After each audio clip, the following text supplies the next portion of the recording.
Welcome to the Husker Army Podcast with your host, Husker fanatic Ryan Knutson, former Husker wide receiver Kenny Cheatham, and Husker recruiting guru Matt Sass. What's going on, Husker Army? Fall in, at attention. You are tuning into another episode of the Husker Army Podcast. Talking with Brian Knutson here, and as always, Mr. Kenny Cheatham. KC, how you doing, my man? I'm doing all right, brother. I'm doing all right. I can't complain. That's good. That's good. Waiting to get to talk about these cats and what they're going to do this year, man. Man, less than 2 weeks away. Less than 2 weeks. It's And we're crazy, talking right? Dublin, Ireland, Aviva Stadium. I'll tell you, I can't. That's huge. That's huge. I can't wait.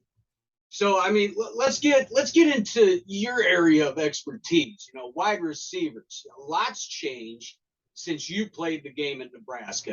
Obviously, the offense is completely different. Wide receivers definitely more utilized as to what they're supposed to be used for, as opposed to when you were there. More blocking, more pancakes over the middle. Yeah. That's what it was. And Right. now we got Mickey Joseph coming back from LSU, coaching our receivers. And this guy does nothing but put talent in the NFL at that position. Now, we talked about this first episode just for a brief moment, that how you would have felt being a wide receiver having a coach like Mickey Joseph here. Things would have been a lot different. Yeah. Like I said earlier, you know, the offense scheme would have been a lot different. But what I appreciate about Mickey, and here's what the guys who are there with him now needs to understand, is one, he's brutally honest. Two, you can flip-flop these either way. He's a former player there. Yep. So understand his love and commitment to that program and his dedication and what he feels and how he feels when he sees guys slacking off and not giving 1,000% out there. He's a proven coach. His track record speaks for itself. How can you question a guy who's been winning, who's won, and has coached the talent that he has and put them in the NFL? So when he's telling you something, you need to listen.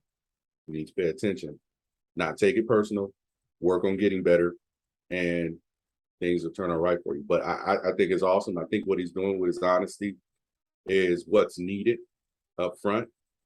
And I appreciate what he's doing, man. I'm looking and hoping they have a big year this year. So let's see what they can do.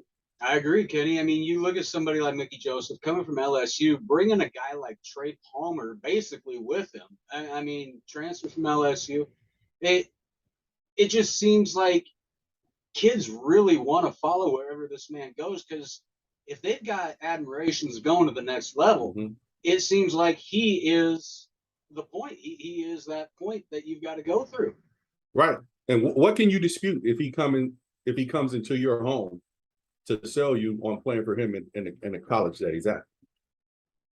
Nothing. He has a national title. As you said, the track record speaks for itself. He has a national title, right? Yes. He won as a player, right? Yep. When he was playing. He's coached several pros who are doing exceptionally well on the next level, correct? Absolutely.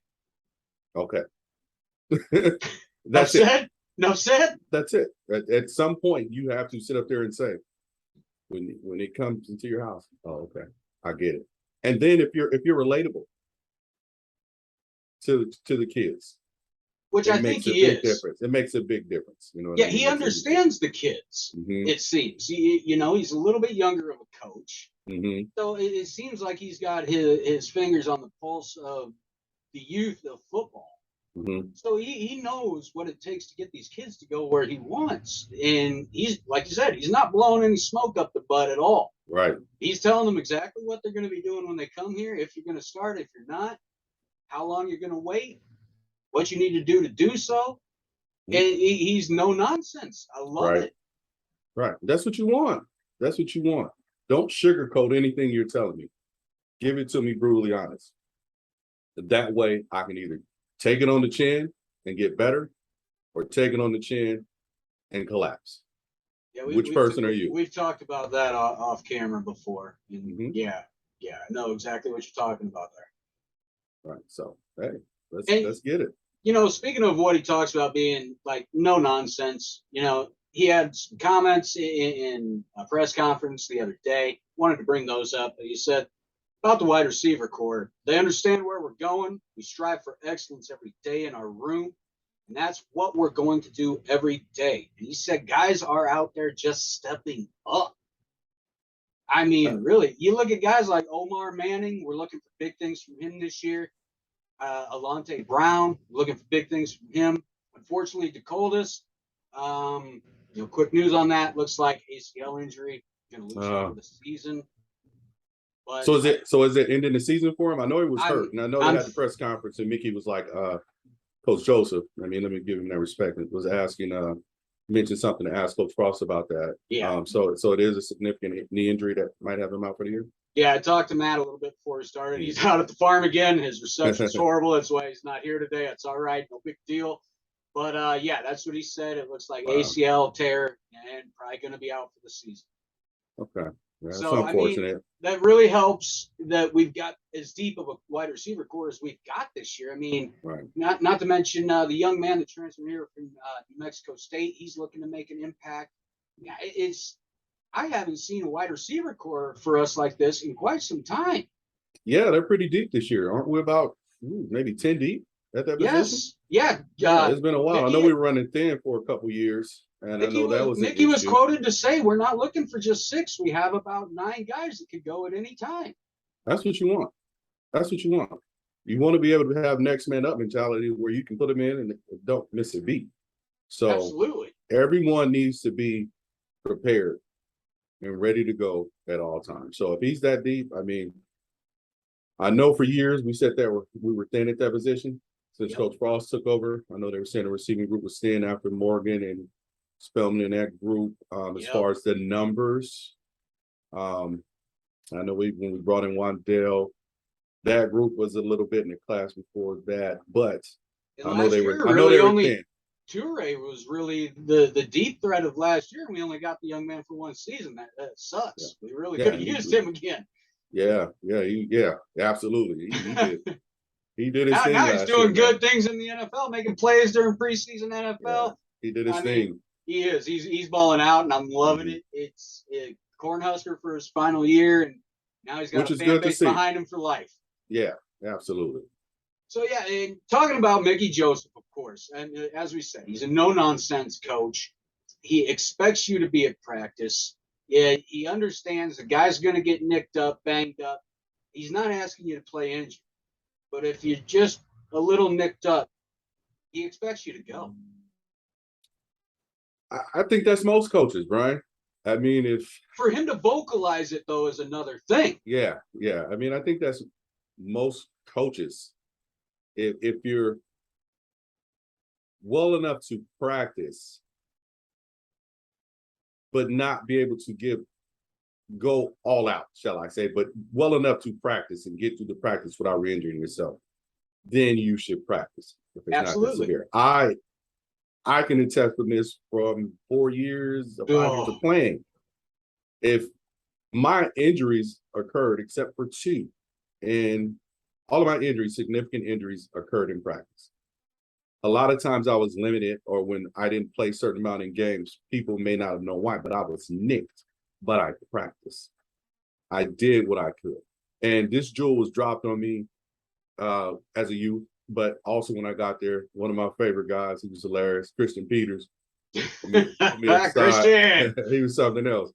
He said, hey, man, you're going to be great. Regret I was a freshman. He was like, man, but if you can, it's better to be out there giving some than not being out there giving any. And if you're able to come out there and give a little bit, even when you're hurt enough, get the reps in, work on getting better, you'll be fine. And I took that to heart, man. He pulled me aside one day. I was walking past the weight room. You remember the old weight room? You can see the glass and people can see. And he was like, hey, come in here. You know, he was like, little JJ Stokes, come in here. Oh, God. And we started laughing, and I go in there, and he was just like, hey, man. And, he just said, man, work on getting better, man. And this is what you do. So just take this. He's like, just take this in. If you're able to do it, come out there and do it. So, I mean, if you got a little Nick, go out there and practice. Let them know there's certain things you can't do, but at least you're out there getting some of the reps in, getting repetition in at the pace that you're able to, but you're engaged with what's going on. So it makes a difference. Yeah, like you said, you take that to heart from a guy like Christian Peter. I mean, you kind of have to. That man, holy hell! I remember hilarious. seeing some of his videos trying to hype the team up before national championship and everything, and my God, it looked like that guy was going to come out of his skin. Yeah, he was hilarious, man. He was something his else. Intensity, I'll tell you. And else. for you to say he was hilarious, that's refreshing. Else. Husker fans didn't really get to see that until the uncall for returning a 2-point conversion in the Fiesta Bowl. He was a character, man. A lot of those guys were characters, and people just didn't get to see it. Clinton Childs was a character. Lawrence was a character. Those dudes were hilarious, man. A lot of those dudes were. You'd be like, man, there's no dude like this guy, man. Where are you from? Because the stuff they would say was just like, oh my God, these dudes are something else. That had to be a little weird to you too, because you're coming from West Coast, they're coming from East Coast, so there's definitely a culture clash there. New Jersey, yeah, New Jersey. Like, man, what are you talking about? He was like, hey, I was like, man, you something else. He was something, man. He was a fun dude, man. I respect that guy, man. Yeah, and all right, talking about what Mickey's talking about with everybody being, tough, and he says, once you start camp, you're never going to be at 100%. Mm-hmm. So you've got to be able to play through and be 90% and 85% and let that adrenaline flow to get you back to 100. So you have to learn to play with it. You might be a little sore, but I still expect you to go. I'll tell you what, look, that's basically saying, unless you're broken, I expect you to be here. Yeah, that's the old school. or remember the old saying, are you injured or are you hurt? Yes, the program. Love that. We heard that in Pop 1. Are you injured or are you hurt? Yeah, there's a big difference. If you're injured, you can't play. If you're hurt, you can. I'm hurt.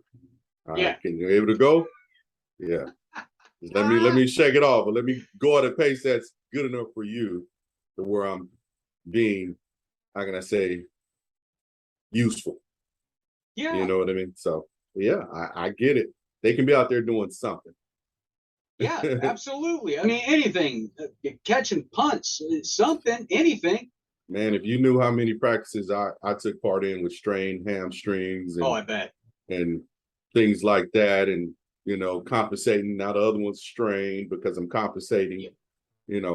That's why I always had hamstring injuries, because I was always compensating, but I was practicing. Yep. I can recall, outside of significant injuries, the practices that I've missed because of something else. I don't ever remember actually seeing you being injured for a game. I missed some games, of course in '95 when I was punt return, I separated my shoulder. Okay. And then I missed the rest of the season. I was supposed to come back for the bowl game, but I re-separated it, and that's when they had to put the screws in the day after the Oklahoma game. In '95. In '96, it's fine, couple strains, but you played through it. '97 is when I separated the opposite shoulder, this one. In Kansas City, Arrowhead, when we played Oklahoma State. Akron game before '97, my man Makovica was running the ball and ran up on the back of my leg, and that's how I strained. Had the high ankle sprain.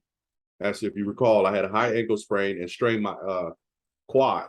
That was from Makovica? Yeah, strained my quad. I was downfield blocking, strained my quad, and at the same time. So I played all of '97 with a strained quad, severely strained quad, that started behind the knee. And by the time we played in the Orange Bowl against Tennessee, that day I had to take 2 800 ibuprofen, and I got 2 shots up toward the hip area because the scar tissue every week would start healing, and it just kept scarring to where it went all the way up my leg. So I played that year with a strained quad. Quad. A lot of people didn't know that. So that's why I missed the Kansas game. That's why some games I wasn't out there starting the whole time, because it took me a little bit to get warmed up. Even though I was the starter, I had to, I battled an injury that year. So yeah. Good God, man. Something. Yeah, and see that back then it was just a different mentality. The game was a different beast, and it seems like Mickey just wants to bring that back. I mean, obviously with new rules, targeting, things like that, it's not the game it used to be, especially when you played. It's not the same when I played in high school. It it's a look, to be perfectly blunt, it's a little bit softer of a game. It really is. They call it the no fun league for the NFL, and there's times that's the reason I don't watch NFL. I don't root for a team. I don't Right. have an NFL team because it does not look fun to watch until playoffs and Super Bowl. Right, right. I think with the cleaning up and I would call some of it cleaning up. But then with the cleanup, it also has put people in position to get more injuries. Like me, I'm a pure old school receiver. I'm a pure old school defensive person. Because I was defense. I was extremely defense in high school, along with playing receiver as well. My idol was Lawrence Taylor. I played safety. So I was a tackler. I believed in the art of hitting you from here to here. Yes. Blow up shots. Yes. I never wanted to be the one that went at a person's below the knee. No, you don't need to. So with the cleaning up, there's more shots to me on all levels with the knee shots that just, I cringe every time I see it. I instantly see the Willis McGahee injury. Oh God. In the Fiesta Bowl. Every time I see someone going down, because they just shoot at the legs. Yes. But I understand the defensive players because, hey, if I hit them this way, you're going to throw a flag on the NFL level. You're going to kick me out and if the runner's feet aren't on the ground, they can't run. Right. You take the feet out, they can't run. Yeah, man, it's something. It is hard. It really is. All right, let me check, see what our time is here. Of course, we got a time limit with good old Zoom. Gotta love that. All right, cool. We're doing very good with time. We still got time to talk about this a little bit. All right, so we'll stay on the topic here. Wide receivers. We talked about it. It looks like we're pretty deep at the position this year. Now, let's just shift it just a tad bit. It comes down to, can the starting quarterback get it to him?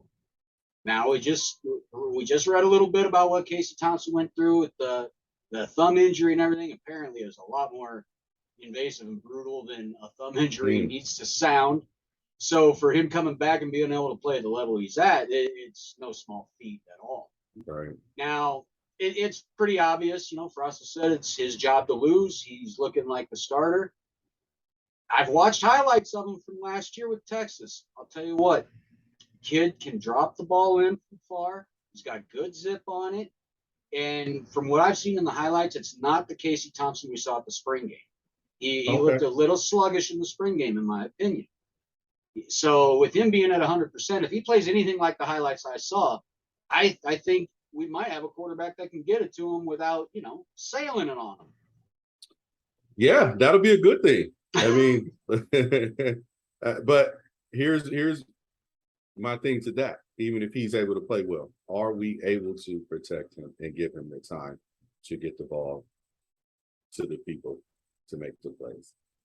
Yeah, that's what I'm skeptical of, because I'm worried about, does anyone on that line have what Cam Jerkins have with that nastiness? As long as the center, whoever's center this year, you know what I mean? Yeah, it starts with the center. It always does. Right. I mean, if you look at back when it was truly called the pipeline, you take Aaron Graham, who was the smallest guy on that line at like 285 pounds. And he was by far the leader, and that line never even allowed a sack in 95. Right. Now, if we can get guys like that, even remotely close to that type of caliber, and with Whipple doing what he wants to do with the offense, throwing it a little bit more, and it seems the running backs don't mind that. Seems like they're getting their touches too. I think we might have a quarterback capable of doing it. Yeah, I think so. I mean, I saw him at Texas. I thought he was good at Texas. Yeah. So you bring him in here and let him do what he did at Texas, but do it even better.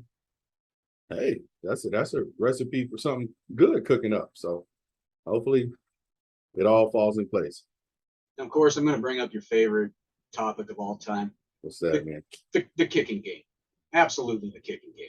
I know you love talking about it every episode. Guys, I have to tell Kenny, hey, we ain't got time to talk about the kickers, but I have to tell him every episode. We'll try and fit it in for you, but I'm not sure. So today we'll get it in there for you. Anything better than last year is an improvement. How about that? How about that? Look, I think we're going to see a vast improvement in the kicking game. I mean, it sounds like we got some young men that are capable of doing their job. We're not going to see a repeat of, the botched the last couple of years. How many games last year could have been decided by a better kicking game? Ooh, That's all right, though. A plethora. Oh, yeah, and that's a word. That's a word that only I think our generation knows anymore. A plethora. Jeez. All right, we'll bring up one last thing. This is something I saw a few days ago. I brought it up with you as well. We've been texting about it. There's an article out there calling Nebraska a possible quote-unquote chaos team. Now, reading up on this, Kenny, he dove into this. He researched, and I'll tell you, his scenarios he came out with sound pretty decent. I see no fault in the logic. I mean, Nothing. think about it. I can't argue it. I can't argue it because he gave you positive and negative the whole way. The whole way. So it was a balanced article. It wasn't one-sided. It wasn't focused on this particular. It was a balanced argument. Yep. So it was. They can either be here. They can either be here. Yes, I love it. They could be here and cause turmoil for the other teams with being here. It's a good article, man. I enjoyed it. Yeah, like I said, if we roll into having OU coming to Lincoln, both undefeated, we win that game, that sends a shockwave, right? That's the first shockwave. And in my opinion, I think we can beat Oklahoma coming to Lincoln. I really do. It'll probably be a big noon kickoff for Fox. I don't doubt that one bit. So it's going to be the highlighted game of the weekend, most likely. I mean, especially in Husker fans' eyes. It's what they're highlighting on the schedule from the get-go. But you got to take it one game at a time. This is fans. We get to look forward. The team don't get to do that. So that's the first shockwave right there. Now, next they talk about, say, like I said, the schedule is in our favor after Oklahoma. Leading up to Purdue could possibly be 7-0. 7-0. Didn't they have like 7-0 or 8-0? Looking at us being 7-0 going to West Lafayette. And under the right circumstances and giving an optimistic lookout for Purdue, they could also be undefeated coming into that game. Right. Because I know it focused on how they were saying, which would have generally been an easy win, but not after the last couple of years. How Purdue has improved. That's another thing I said. That's not an automatic anymore. Possibly be a tough game. And hey, I mean, Purdue's made improvements. Yes, they have a lot. They've been a thorn in Ohio State's side for the last few years now. Yes, maybe more. Look, they're a huge thorn in our side now. It is not the gimme game it used to be when we joined the Big Ten. Right. Purdue's no joke, folks. They really aren't. You have to take Purdue seriously. It's now, God, I hate to down any team, but it's not like playing Rutgers, okay?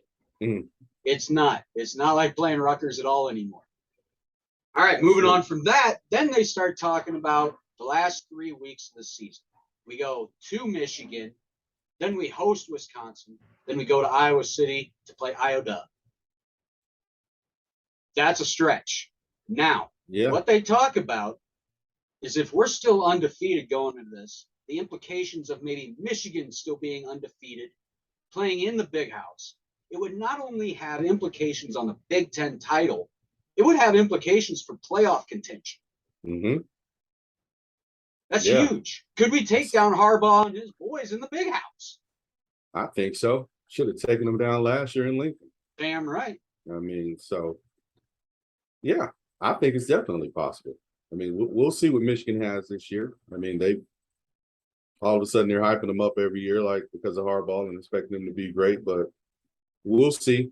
Wisconsin has definitely been owning us since we moved into the Big Ten. We do have them in Lincoln this year. We have them in Lincoln, which should be a good game. Hopefully, we should win. Wisconsin's always hit or miss. You never know how they're going to be at that point in the season. Right.